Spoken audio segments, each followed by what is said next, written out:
organized this on a Tuesday is we knew that it would be difficult on weekends because everybody's, we tried last week because last week was June the 6th.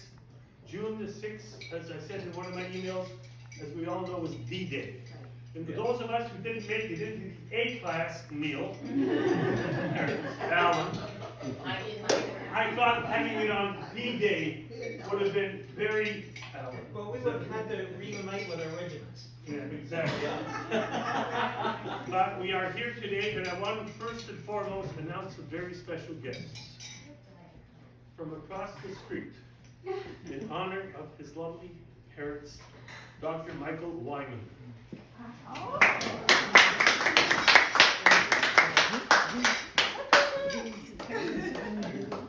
Wow.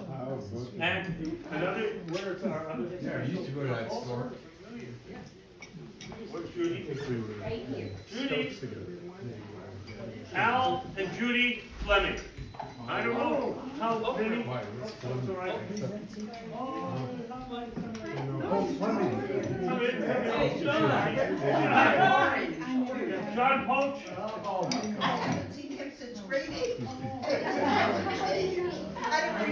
Harvey Geffen. That's it, George. All right. So that's Okay, hold on. Weird hairdo.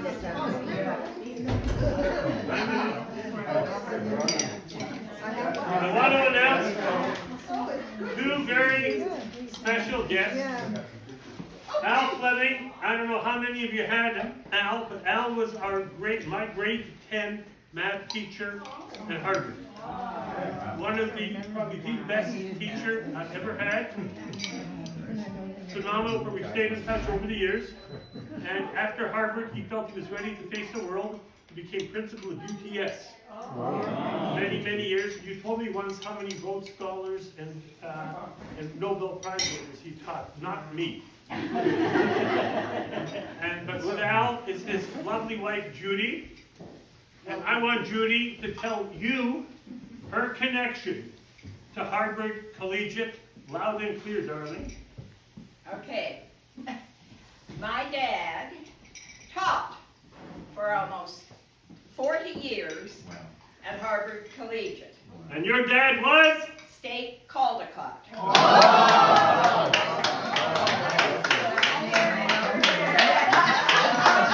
He had a voice that could bring the fear of the Lord in it. That's his belt, isn't it? Shut! How many people here had States as a teacher? That's the Stapleton Caldecott. Oh, I did. Stapleton Caldecott. History. We had, I remember one. You do not yawn in my class. and Judy has acknowledged that I do the best impression of Stapleton Caldecott. My 5 words, which have rung in my ear for over 50 years, and you're welcome to join me, and they are Lebensraum. You can make 1 word into 10 seconds. Drang nach Osten. I never had. Garibaldi. Must have been history. Robespierre. And what also sticks in my mind is one of the many times I was sent to the office. Judy has heard this, as he said to me, "Is this Quitter again?" And I said, "Yes, sir." And he says, "One more move like this, and you're not out for the inning. You're out for the whole game."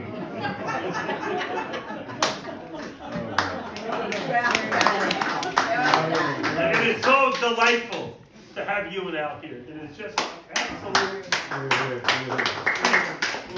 I will say a few words because this group is the only group that I am in touch with that knows my dad. Everyone else, of course, because my dad would be 120 now, has died.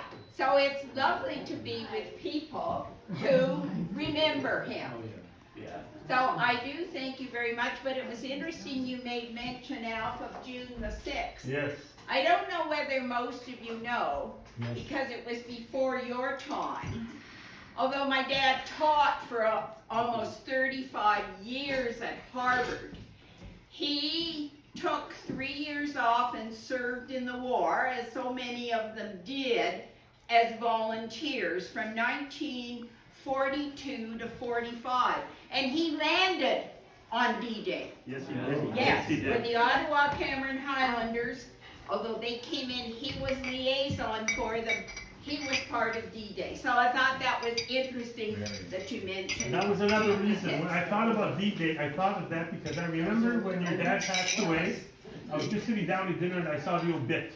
And I shot right over to the funeral home on Bayview, and there was Al, and I saw the casket, and they had his, on top, they had his, the Highlanders kilt. Yes, And I right. saw the picture, yeah. I mean, Yeah. Well, he didn't teach the Second World War. He didn't teach Normandy. He reenacted. Absolutely. That was my dad. Absolutely, Yes. It's a great memory. Well, he loved Harvard. I never heard my dad say, "Thank God it's Friday." He loved teaching, and he was sorry he had to leave Harvard because that was the only way he wanted to get into administration. The only way was to leave Harvard. He went to Castle Frank as a vice principal, and then he ended up as principal at Parkdale. But his heart and soul were always with Harvard. That was his favorite place. And as somebody mentioned, he taught phys ed, he taught history, but you mentioned Latin. He filled in. If a principal needed somebody to fill in a subject, my dad would do it.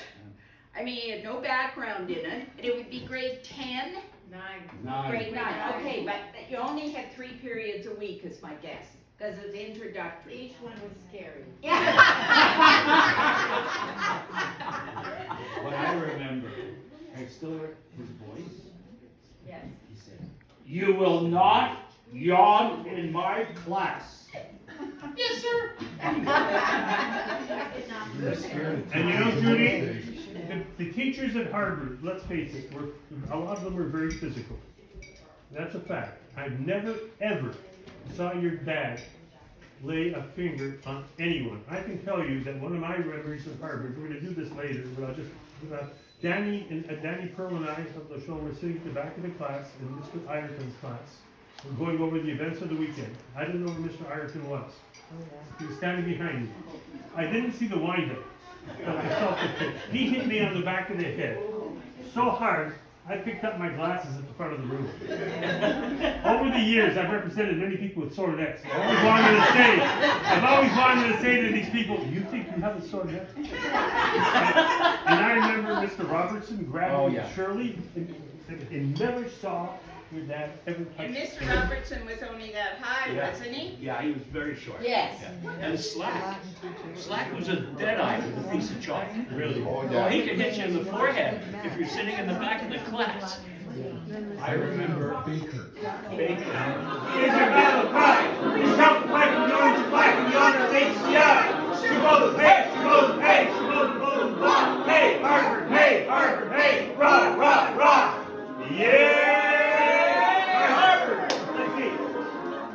He didn't like what was going on, and then he went in the back. I won't say what I yelled out loud, because he went in behind, so he threw me out. And I went down, I saw Cook, and then Malloy, because he threw me out of school. I had to bring my mother. I can't believe it. Sounds And, nice. and my mother, He was a she good said, boy. "Schleimer there, this is Kitty." And her English was okay, but it was zu kochen. Yeah, yeah. So she It's a crossing, comes, it's a crossing. she says, "He's a good boy." So, Yeah. like I remember, and then to see John here, because Yeah. it was, I'll always remember that, so it's Isn't that things cute? like that, bringing my mother so I could stay in school. Isn't that something? I brought my parents all the Wait a second, I time. was- Sorry, but I guess, I came to Harvard Collegiate, from outside the Harvard catchment area. And I had to write a letter to the Board of Education with the help of my principal, Mr. Pollard, at Ord Street. Pollard was Clinton. Clinton. Well, he was at Harvard Oh. when he helped me, Okay, okay. at Ord Street. Oh, maybe he went to Ord Street. Yeah, Or, yeah. and, so because at Ord Street, all my friends were going to Harvard, and I lived on the wrong side of the tracks, I was supposed to go to Jarvis. Ooh, good pitch. And, but I also lived on a street where, I had notorious friends. They ended up in places like jail. A couple of them were stole cars. Those are important. Things like that. So I always remember coming to Harvard and not knowing too many people other than the Ord Street people, and meeting guys like Ian and Alf and Dennis Suchuk and all that, and just sort of finding a whole other group of people that, you know, from my friends on Armory Street.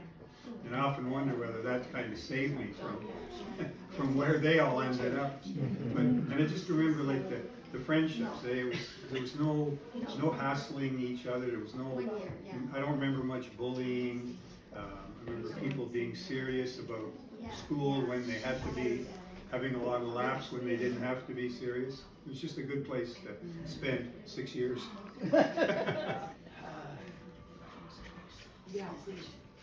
I remember the Harvard dances. Oh, yeah. We were the kind of the nerdy school, so we had good dances. The only thing is, the girls from Central Commerce, all the cool girls from Commerce, used to come to the Harvard dances to meet the cool guys from Central Tech. And the Harvard nerds were just there, and I was there, and I remember Major Caldecott was there. And he comes up to me and says, Shuchak, "Yes, sir." you're on a student council, aren't you? "Yes, sir." Over there, that couple in the corner. Go there and tell them I want to see a little more motion and a little less emotion. And I'm honest, sir, he's from Central Tech. You don't muck around with the guys. No, we had a. Well, I'll tell you a funny story. This is me so much. It's my late brother. My brother Alan passed away a few years ago. And he went to medical school and became a doctor. And when he was interning at TGH, who should show up in the emergency one time that needed something was Albert Slack. Oh. Alan says, "I never got more pleasure out of shoving a needle in somebody's ass." And then Slack said, "Oh, you've done very well, very well. I'm proud of you, you're a doctor." And Alan said to Slack, he says, "Yeah, I couldn't make it as a truck driver." I want anybody to be a truck driver. Does anybody remember that you had to pay $5 to write your grade 13 exam if they didn't think you'd get 35? Because you're wasting the marker's time? Because they made me pay to write algebra. And I got my $5 back, and I remember I took the $5 check, and it was the eatings I bought a pair of jeans. I was so proud. But they said you're wasting the marker's time, so you gotta pay $5. Imagine, they're betting against you. Nobody remembers that. I remember. Ian, story. I have a brief statement from Caldecott's story, and I think I was in grade 13.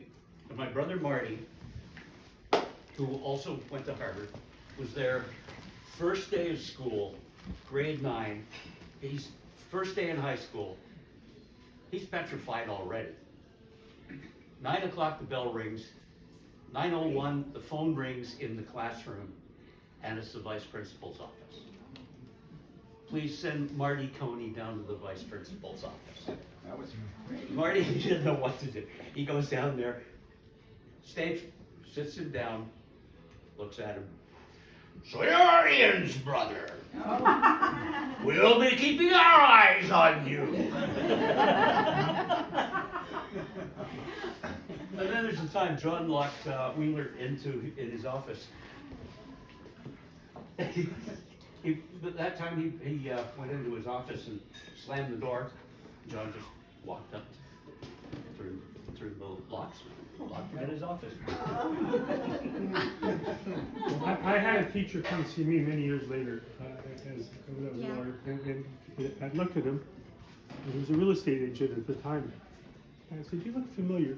What did you do before you were a real estate agent?" He goes, "I was a teacher." I said, "Where did you teach?" He says, "I taught at Pickering Collegiate, Forest Hill Collegiate, and Harvard Collegiate."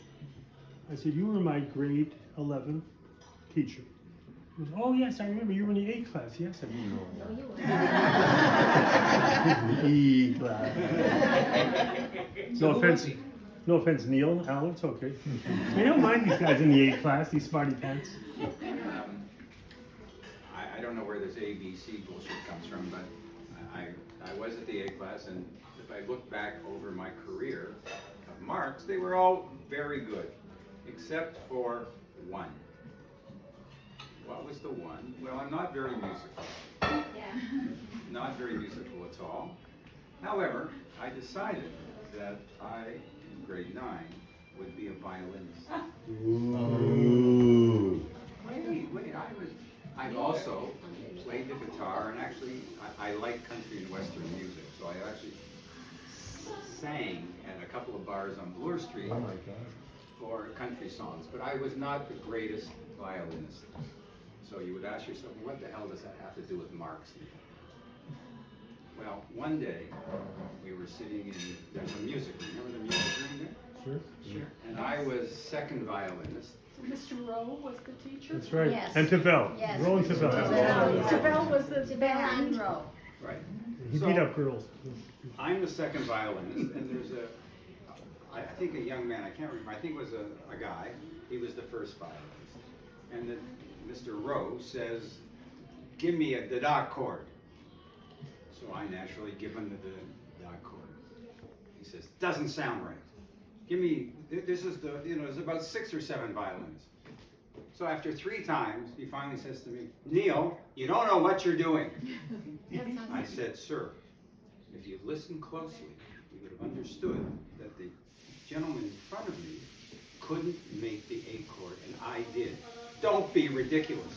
I took the violin, and I went, and I walked out. You didn't That was it face the for me in music. music, and guess what my mark was?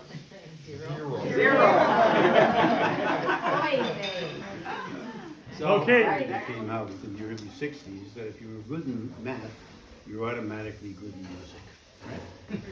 So they picked me to play in the orchestra. I said, "I've never played any instrument," right? They said, "You're real quality," right? So they give me, so I said, "Well, what do you want me to play?" They said, "Whatever you want to play." So, okay. I picked up the clarinet, right? Within a very short period of time, very short, they said to me, "You have to leave. You have to leave. You're going to be failed, okay? And we want you, preferably out of the school, but for sure out of this orchestra." Okay? So I said, "No, I'm not leaving. I'm staying." So they said, "Well, you can't." So I said, "Okay, but I want an A." I should have had you as my negotiator. So believe it or not, they gave me what I wanted, but they were so happy to get rid of me, right? They were kissing the ground. Yes, I played the bass fiddle, and Rose did negotiating with me. Alfred, you drop it, we'll give you an A. So I dropped it, but remember you wanted to be in a play or in a choir? They let you in, but you have to mouth the words? Yeah. Remember telling you that you could be in the choir, but you can't sing, you have to mouth the words. Give us marks for everything that you did. You had to, he'd ask you a question and then you get a mark. But I was scared of him. Everyone was scared of him. Part of his hair in the middle, remember? He had Yeah. First day he of was the year, scary. my progress and seating in this class Will will depend depend upon upon. my seating at Christmas and Easter, maybe in June, my marks at Christmas and Easter, maybe in June. And he lived above the Varsity Restaurant. And he had his hair parted down the That's right, middle. down the middle. And he used Slick back. Vaseline or something. I still Shoe use the rules he taught me in grade 9, which were included. Number 1 would be on this side of, there's a piece of paper and there's a line. A red line. And number 1 would be on the left side of the line with the period. The sentence would be on the right side. And then, if you got to more than X number, you had to go onto a new page, and he had a number of other rules. The issue about if you had one A and one B, how did you put the brackets around each of the letters? That too had a specific spot on the page, and you indented, but only so far, not over this side, maybe only this side. He was completely out of his mind. Oh, and take two stars, two little stars, and stick them on your forehead. Oh, no, he did that, and he Donna? marked Okay. every piece of paper. He'd Yes. come by and, Yes, right. nuts. Everybody are nervous. Donna? Okay, so, who's I going from? Oh, Bill Naylor. Bill Naylor, nice Okay. guy, very Bill nice. Naylor, we all liked him, right? So, if you remember from Harvard, he had a crew cut. Yes. He had a crew cut and very handsome. And very sweet, we all liked him, correct? Yeah. All right. So years and years later, many years later, I end up teaching at Central Tech, and he ends up teaching at Central Tech. But I didn't know that the Bill Naylor that was at Central Tech was the Bill Naylor I had in grade 9. Because he looked different. He gained weight, and he had long hair. He was still very handsome. But I knew his name was Bill Naylor, but I still didn't connect. So one day, a girl came to me, and she told me, she was a student of his and a student of mine, or something she knew. She came up to me and she said, Donna, do you know that Bill Naylor was the Bill Naylor that worked at Harvard? And I've already known this guy, and I was teaching cheerleading, and he was a football coach. So I went with him places because we were on, and so I go up to him and I said, Bill, do you know that I was in your class? He says, you were Donna Chapnick, the girl who had glasses and never shut up? That was funny.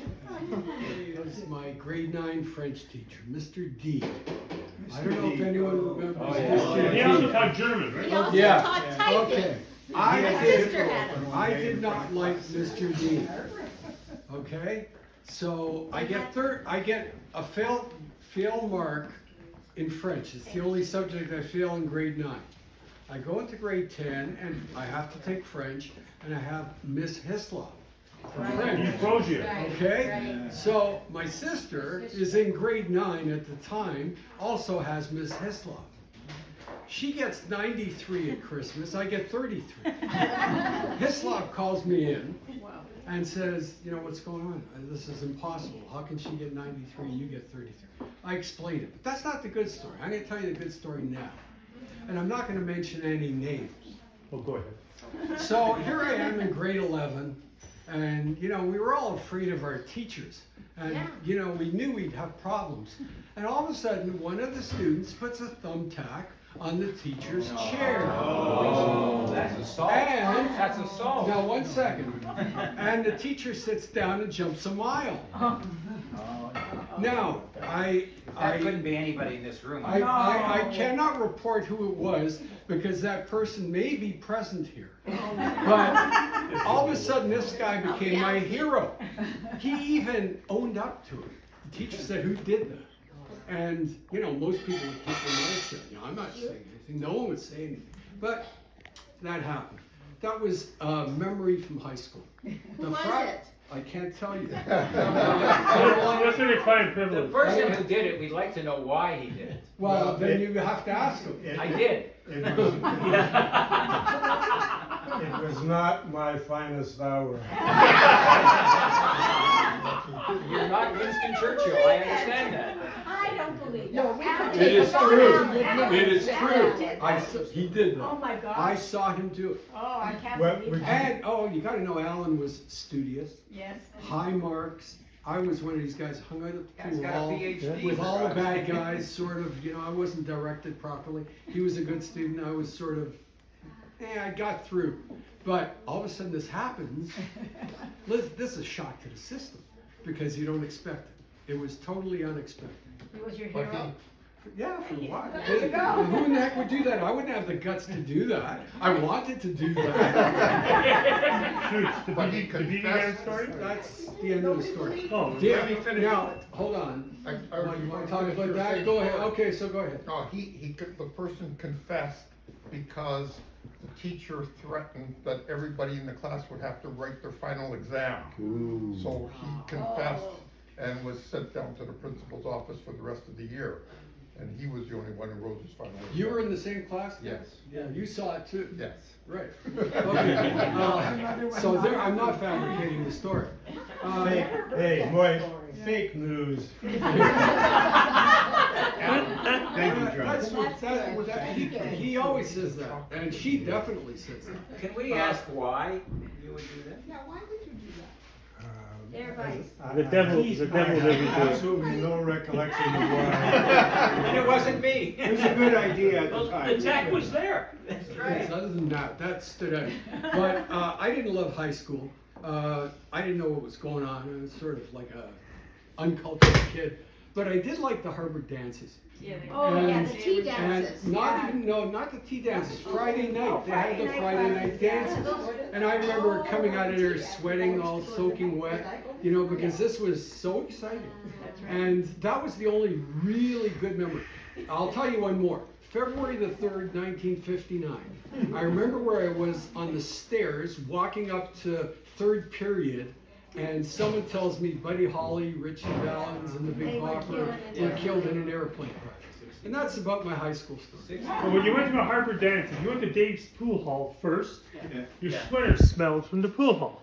We used to go to different places Yeah, on we, college. on Brunswick. Brunswick, The whole- Brunswick, and- Alan, remember, there was Alan. We got nailed by the cops. College Because you're underage. And also I got upstairs nailed at the by- Garden Theater, Yeah. closer to Spadina. And then there was one on Spadina Avenue. So fun. Dave's on Brunswick, beside the Y. Oh, so which The hole, which one is the one they call the hole? Whole, The there base- used the base one on to Brunswick. be, We all went. there used to be a shoe store, a cancellation shoe store. That's right, I remember And that. it was around the back, you went down the stairs and they had the sign with the arrow, billiards. Shoot. I got nailed, I went in there one time, I was making a shot. Some guy tapped me on the shoulder, says, "How old are you, son?" And I, what was a standard answer we would get? "What's it to you, you cop?" Yeah. I said, he says, "As a matter of fact, I am." Get up. The next time I came in the pool hall, Harry was the, "You schmuck, it cost me $20 fine." Schmuck. You know, so you're supposed to play at the back. Because there was a back door. But the story of the attack on the chair reminds me of a similar story, but not as painful as attack. Do you remember Mrs. Lane? Yes. Are you joking? The We English- just sit I with was one of the- almost gonna tell that, you do You're it. gonna tell the story? You The were- way she sat. Yeah. No, not the way she sat. One day, Yeah. I planted a whoopee cushion on her chair. Oh, wow. And she sat down, and it made this noise. Yes. What noise that is? You know, it sounded, anyway, who did it? And I don't know, somehow I confessed. Uh-oh. Come up to the front.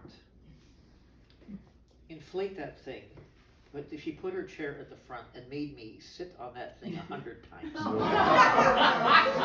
Oh, she, remember, she died young. She did? Yeah, she died young. I remember, but she was a good teacher. She was funny. She was a fun person. Yeah, she always sat on the She windowsill. also- yeah, She always she always sat sat with the with legs legs askew. Yeah. Askew, yeah. Yeah. You remember those two guys that came to Harvard for a little bit of time? They were two older guys, and I don't know what their story was, but Mrs. Lane was enthralled with them. And she used to walk around with them, and I remember seeing them cuddle up to her, and she just glowed.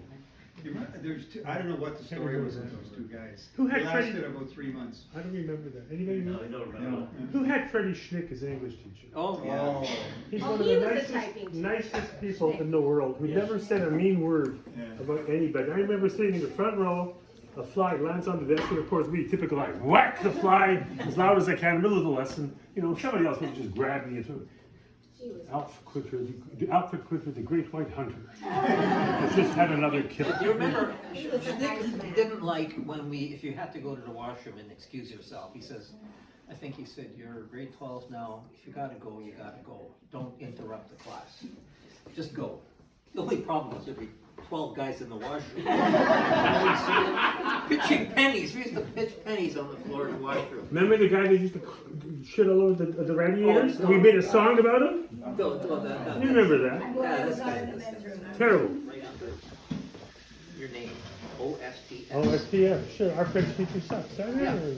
You know, and then, but once it, Onward French teachers and students, right? yeah, that's right, onward French teachers. See how the things you remember? When they asked us what it was, we said onward French teachers and students. It was our French teacher sucks. Yeah, but except I don't think I remember that. when I was having a hot dog and a soup in the arbor room with him a couple of years later at UST, he said, I know what that stood for. We went to his memorial. Remember? Yeah. He was a major lefty. Oh, was he a lefty? Never Ian Lapidus. So we had a conspiracy, and exactly when the clock ticked, everybody would drop their French book. Remember that? And all of a sudden, boom! The whole. You know, I have to tell you something. We were terrible. I went to Harvard with you guys. I am so glad I'm here tonight because our class did nothing. Our class went into the classroom. We listened to the teacher. We did our assignments and we went home. That's exactly what I remember. I don't remember having And I fun. went there all the way to grade 13. We weren't supposed And to I have fun. didn't know anything about this. You were in 9F. All I knew, I was in this, all I knew is that we had to study. Mind you, I was in the Malden Club, and I was in the plays, and I was in the choir, so I must have done something. I was in the camera club with Ivan Katalski. We never did anything wrong. No, we never did. Nobody. By the way, I wanted to say something. We cannot have a gathering like this without thinking of certain people who aren't here. And that's very, very important. I can't name a lot of them, but we have to talk about Harvey Brooker, okay? Mendy Hirsch, Danny Pearl, honorary Harvardites, Sandy, of course, Sandy. Paul O'Connell, who is not here. Fanny Rothbaum. Yeah. You cannot not think of people like this. Remember Marilyn Goldstein, who sat behind me in math class, and you know there were such. Did everybody have these machine experiences? I think you had to go to a place like Harvard because we were so different, yet we were so the same. You know what though, as crazy as we were, we also knew when to draw the line. You remember when we used to go crazy in our grade 9 science class? Mrs. Woodford. And you know, when we had the intercom system, and we used to talk through the vents on the desk, each science desk had that little exhaust fan. And I think we drove her crazy, and then one time she started crying and ran out of the class. Remember that? And you know what? After that, we realized, hey guys, we've gone too far. Many years later, Gail and I went away for a year and came back, and Gail was looking for a teaching job, and I went to the Education Center on College Street. I was already a lawyer, I was carrying a briefcase. And who comes in the elevator but Ms. Woodford? I go, Ms. Woodford, Alfred Quinter, Harvard Collegiate, grade 10. I mean, she goes, oh yeah, she says, what are you selling? I'll never forget it. I said, actually, I'm a lawyer. I don't think they wrote off, except for Ellen and Neil, of course. They wrote off people so quickly. That was a problem with Harvard. They wrote people off. They only wanted the very creme de la creme, which they were noted for, and they had the creme de la creme for so many years. And The school had a reputation. Had a big reputation. Actually, I have a remembrance of Mr. Malloy, and it's not a very nice remembrance. Remember how he left Harvard and he went to be the director of education for Toronto? Yeah. And he was kind of a leading edge. And many years later, I was working in Queen's Park, and I was out for a lunch walk, and there was Mr. Malloy coming up the street. He was working at the Ministry of Education in Queen's Park. I stopped and introduced myself, and he sort of remembered me from a couple of my visits to the office. But you know, he was so disillusioned with education, because what had happened was, in our day, most of the education involved memorizing the pistil and stamen of the dandelion, the snapdragon, and it was a lot of rote memorizing history dates. But then it changed, you know, that guy, Dennis Hall report, was more creative, exploratory. He was so disappointed that the education system had gone to what it had gone to. And I thought, you know, Mr. Malloy was on the leading edge in our day, and here he was lamenting to me, a former student, how bad it got in education. I thought, that's not a very good way to end your career. No. I always thought he was a classy guy. He sort of looked more like a CEO. He did, didn't he? He carried himself that way. He carried himself. You know, He the looked really teachers, corporate, yeah. all the teachers you could laugh at, you could never laugh at him.